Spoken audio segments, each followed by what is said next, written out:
Hi everyone! Good evening! I'm back! This is Sam Brusas and welcome back to my YouTube channel. Oh my gosh! This is it guys! Pag-uusapan natin ngayon, panalo dito sa Queen of Phuket. So, umarangkada ba ng bongga-bongga? Yan ang tatalakayin natin ngayon. But before anything else, hello Philippines and hello beautiful people, mabuhay. Kamusta kayong lahat? Sana lahat po kayo ay okay at safe ngayong araw na ito. At syempre sa lahat naman ng mga bago nating subscribers dyan, hello po sa inyo lahat. Maraming salamat guys sa pag-subscribe ninyo. Syempre dito sa channel ko. At syempre sa lahat naman ng makamamasam dyan na laging sumusuporta dito. Araw-araw, lagi-lagi, maraming salamat guys sa inyong lahat. Syempre, usapang Queen of Phuket tayo ngayon. Ang taray no, nung title. So, Queen of Phuket. So, sasagarin na natin ang chika kasi sunod-sunod nga yung event. May Miss Grand Philippines, tapos ngayon naman, meron namang Queen of Phuket. So, ano bang reaction natin dyan? Yes! So, kanina nga, sinubukan nga ang galing ng mga kandidata dito sa Miss Universe Thailand, kung saan naman talaga ay nako, nagpaligsahan sila ng bonggang-bongga para sa titulong Queen of Phuket. So, yon. So, syempre, bago pa man mag-compete ng Queen of Phuket, ayun nga, so umarangkada ang mga kandidata sa isa sa mga event na ginawa para sa Miss Cora at kung saan naman humakot dito ng bonggang-bongga na award si Vina. Nung una, sa unang event pa lang ng Miss Universe Thailand, ang unang humakot ng award ay si Miss Phuket. Pangalawa naman, kagabi nagkaroon sila ng swimsuit competition. Ang nakakuha naman ng bonggang-bonggang award na yan ay si Miss Contep Mahanakon. Kaya marami nagsasabi na kung siya ang naging best in swimsuit, siya din kaya ang mananalong Miss Universe Thailand. And then, kanina, so magkaroon na naman sila ng event, ang Miss Cora, kung saan naman, ang humakot naman ng award dito ay si, ayun nga, ang humakot ng award dito ay si Vina. Dahil si Vina, siya ang tinanghal Miss Cora, kung saan naka-receive siya ng 30,000 baht. And then bukod doon, syempre siya rin ang nakakuha ng Best Content Creator, kung saan nanalo siya ng 30,000 baht.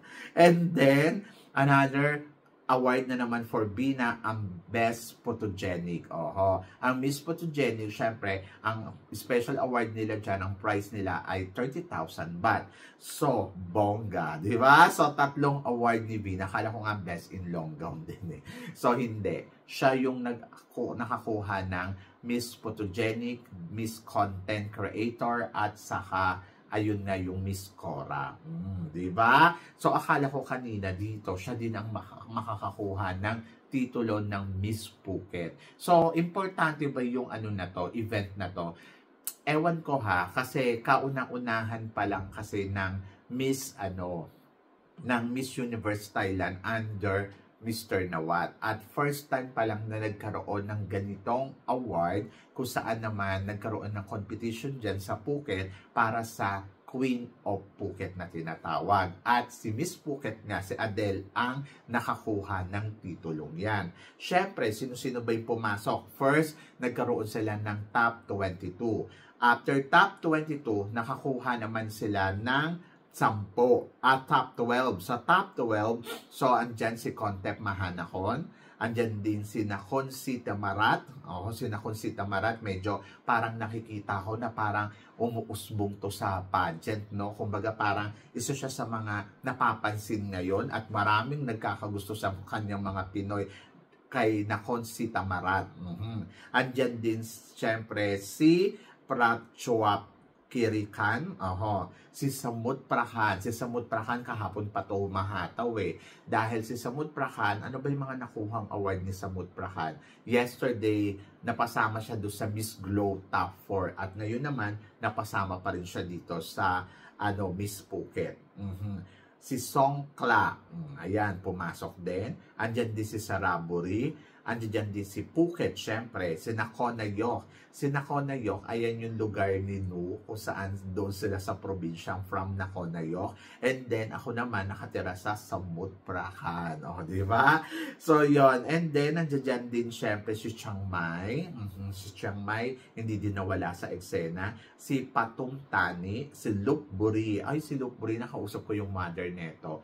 18 years old lang to si Luc Buri. And for sure, happy yung nanay niya. Kasi from top 20 to pumasok pa sa top 10, di ba? Sa top 12, di ba? Si Luc Buri.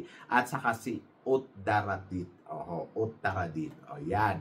So, sila yung mga talagang naghatawan ng bonggang-bongga dito sa Queen of Asia. Kung mapapansin ninyo, pag ayan na, di ba, nasala na sila, ang daming magagandang kandidata at ang daming matatangkad at masasabi mo na para, wow, nakakatakot ang labanan na to. Ayun nga ang maganda dito sa Miss Universe Thailand kasi hindi mo pa talaga sure kung sino nga ba ang mag-uuwi talaga ng corona at sino nga ba ang talagang kakabog sa coronation night. Kasi kung ngayon pa lang may mga umuusbong na, sabing gano'n, ako 3 kandidata lang naman ang naglalaban-laban dyan eh. Parang feeling ko hindi naman. Kasi ayan na nga, nabibigyan na ng pansin yung ibang candidates katulad ni Conchita Marat. Napapansin na rin ninyo yung beauty niya at maganda naman talaga to sa personal. And then, nandiyan din si Samut Prakan. Di ba? Umuusbong din yung beauty ni Samut Prakan. Kahapon pa yan. And then, nandiyan din syempre si Chiang Mai, umuusbong na rin, si Songkla. So, marami pang iba. And tingnan natin sa prelim. Siyempre, kung ngayon pa lang dito sa na to, ay nagkakaroon na ng ganyang, oh my gosh, lumalabas na yung mga eksena ng mga candidates. Malaman natin sa prelim. Talagang kaabang-abang na, di ba? Pero, bukod doon sa top 12, naglabas pa sila ng top 5. At mga nakapasok nga ay si Saraburi, si Phuket, si Songkla, si Uttaratit, at saka si Luc Buri. Si Luc Buri, in fairness, no, natutuwa ako sa batang to kasi yung nakausap ko nga sila. Sabi ko, ay, in fairness, yung nanay niya napakabait. So, ito na. So, ang nagwagi, syempre, ay sina fourth runner-up si Songkla bilang Queen of Phuket. Siya ang nagwaging fourth runner-up. And then, Queen of Phuket naman si Miss Universe Uttaratit. Di ba? Si Uttaratit, in fairness ha. At nagulat ako si Luc Buri kasi Queen of Phuket, second runner-up. At ang nag-first runner-up nga, ang nag-last 2 standing, si Phuket at saka si Saraburi. Silang dalawa ang natira sa dulo ng kompetisyon. At ang nagwagi nga ay si Phuket. Di ba? Paano kasi taga-Phuket siya? Charot, hindi. So, yon. So, talagang iba talaga yung pinakita niya. So, anong reaction ko? Siyempre, hindi ako nagulat. Kasi tulad nga na sinasabi ko, from the beginning pa lang, pag nakita nyo talaga silang lahat in person, makikita mo talaga, stunning talaga, ang beauty talaga ni Phuket. Lalo na baguhan siya sa competition na to. Sobrang magugulat ka kasi ganun katindi yung caliber na meron siya. Kung ano yung binibigay ni Vina, ganun din yung binibigay niya talagang di kalibre. Yung styling talagang kumakabog. Siyempre, kabog din naman si Vina. Pero kung iisipin mo, si Vina kasi dati niya nang ginagawa yan eh. Four times na siyang sumasali. Kumbaga, veterana na talaga siya. Si Phuket, baguhan. Tapos fresh pa. So, medyo talaga yung chance talaga malaki para kay Phuket. And then, kapag nakita mo siyang gumalaw, oh my gosh, talagang matatakot ka sa kanya kasi matangkad at talagang kabog. Pagdating sa publicity, palagay natin yung suporta ng mga tao, panalo talaga dito si Phuket kasi, si Vina, kasi marami talagang sumusuporta sa kanya. Pero pagdating sa galawan, medyo nakakatakot nga si Phuket. Ayoko nga siyang kalaban ni Atisa Manalo kasi medyo parang nakakatakot siyang kalaban. Kasi nga, nakikita mo naman yung styling niya talagang pasabog kung pasabog, di ba? So, yon. So, silang dalawa ang nag-last 2 standing and si Vina ay naging first runner-up lang sa kabila ng paborito na lahat si Vina, ha, pero natalo siya ni Phuket. Pero kasi i-consider din natin, ang Phuket kasi, syempre sa Phuket yan, at grabe yung organization talaga sa Phuket, grabe talaga silang gumalaw, grabe silang magtrabaho sa mga queens nila. Kung napapansin nyo dito sa Thailand, ang laging nananalo is from Phuket. Ganun talaga sila katibay pagdating sa beauty pageant dito sa Thailand. Para siyang sa atin, makukonsider ko siya na from Bicol, di ba yung mga Bicolandia, magagaling yan, at saka yung mga taga Pampanga, at saka Cebu, mga Cebuana, o di ba, iyan yung mga magagaling sa atin pagdating sa beauty pageant. So, ganun din dito. May mga ganung area din sila. So, isa nga sa mga pinakamatindi at mahirap na kalaban ay ang Phuket. Pag sinabing Team Phuket yan, ako, asahan mo na gagastosan nila yan ng bonggang-bongga. Pagdating sa styling, winner talaga yan. So, yan. Si Vina dati yung galing sa Phuket, kaya yung mga styling ni Vina noon pasabog. Kung mapapansin mo ngayon, medyo downgrade yung mga styling niya, di ba? Pero ang sumasagot kasi sa kanila ng mga gastos na ganyan, yung mga provincial talaga. Kung saan sila taga-probinsya, ayun ang susupport sa kanila at ayun, magbibigay ng sarili. May mga glam team talaga ang bawat probinsya dito na kaya ganyan kumabog. Ganon! So, hindi ko lang alam kung sa Queen of Phuket ay i-consider nila kung sino ang mananalo dyan, yun na rin ang mananalo ng Miss Universe Thailand. Kasi ano yan kumbaga parang importanteng title yan. At nakakatakot na title kasi nga, tawag dito, parang ano na to test, nagkakaroon na ng idea kung sino yung malakas, sino ang magaling. Kasi sa mga pageant dito, ayan, katulad niyang Mr. International, nakatatapos lang, di ba? Mr. International Thailand. So, nagkaroon sila ng event diyan sa Phuket, kung saan yung organization ng Phuket, na kung saan din sila din ang nag-organize dito sa Miss Universe Thailand, nagkaroon din sila ng pageant doon. Ayun yung tinatawag na, ewan ko anong title no. Tapos kung sino yung nanalo doon, siya din, si Scott kasi yung nanalo doon So siya din ang nanalo dito sa dito sa Bangkok na Mr. International title talaga. And then pagdating doon sa tawag dito nung nakaraang taon, si Fame, yung kanilang Mr. International, ayun din yung nanalo doon sa Phuket, and then siya din yung nanalo dito sa Mr. International. Kumbaga, parang ang hit, kung sino yung nanalo doon, ayun din yung mananalong na title talaga. Kasi parang ang feeling ko, i-consider na dapat ikaw yung magiging title talaga kung sino yung magta-title dyan ng Miss Universe Thailand. Oo. So, hindi ko lang alam kung ganun din yung gagawin dyan sa Queen of Phuket.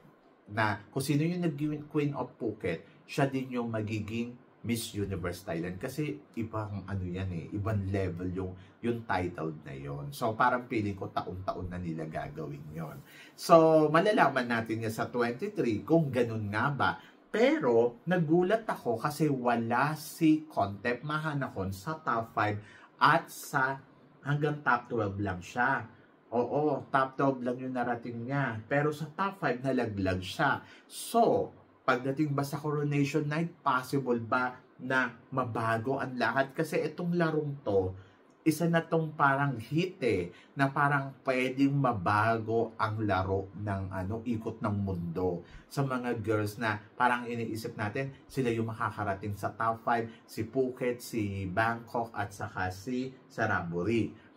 Pero ang inaasahan ko sa mga mangyayari sa finals ay possible pa rin talaga na nandiyan si Phuket at saka si Saraburi at saka si Bangkok sa final. So, parang feeling ko, ato ay binigyan lang ng consider yung ibang mga candidates na parang, alam mo yon, magkaroon pa sila ng, uy, pwede pala tayo mag-top 5. Pwede pala tayo manalo. Kasi doon sa Mr. International, yung mga pumasok dyan sa top 5, pumasok din naman doon sa semifinals.